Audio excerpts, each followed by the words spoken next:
আসসালামু আলাইকুম রহমতুল্লাহ। ডিমের খোসা মুরগিকে কিভাবে খাওয়াবেন আর এর উপকারিতা কি কি আগে বলে কিভাবে খাওয়াবেন। প্রথমে ডিমের কুসুমটাকে ভালোভাবে ধুয়ে পরিষ্কার করে নিতে হবে। ডিমের এই খোসাটা আমি ভালোভাবে ধুয়ে নিছি। ধোয়ার পরে রোদে শুকিয়ে নিলে এটা ভালো, কিন্তু না শুকালেও হবে। তারপরে এরকম একটা বাসন নিয়ে এটা গুঁড়া করে করবো। আপনারা চাইলে ব্লেন্ডও করতে পারেন, আবার আমার মতো এইভাবে একটা বাসন দিয়ে গুঁড়াও করতে পারেন। যে কোনো একটা বাসন কিছু দিয়ে গুঁড়া করে নেব।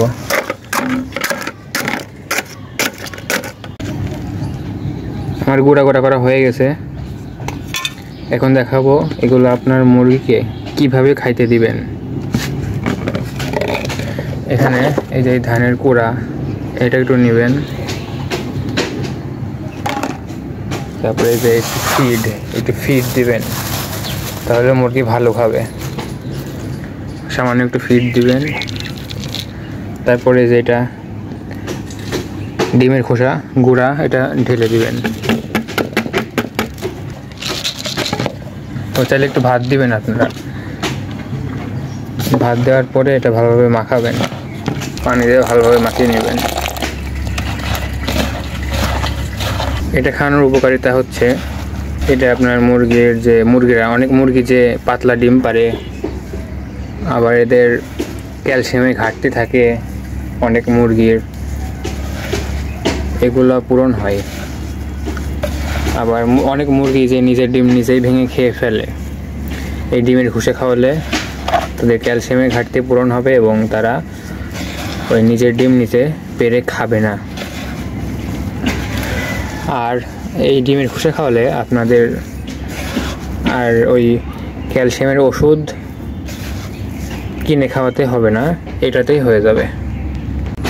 এখন আমি আমার মুরগিদেরকে এটা খাইতে দিব।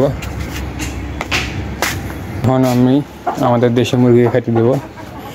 দেখেন এরা কি সুন্দর করে খায়। আহ আহ আহ আহ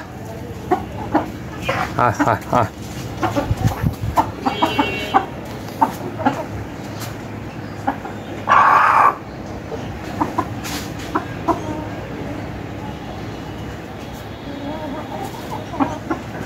এখানে আমরা হাঁসদেরকে ওটা দিব।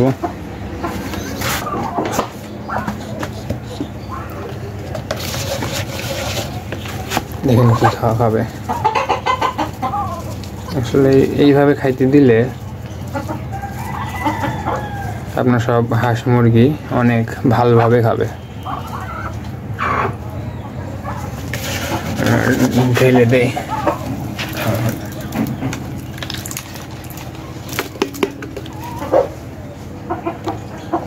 এই যে আমাদের হাঁসের যে পাখা ঝুলে গেছে, এই খাবারটা খাওয়ালে এই পাখা ঝোলা অনেকটা ঠিক হয়ে যাবে। এর আগে আরও অনেক ছিল, এখন মাশাআল্লাহ আগের থেকে অনেক ঠিক হয়ে গেছে।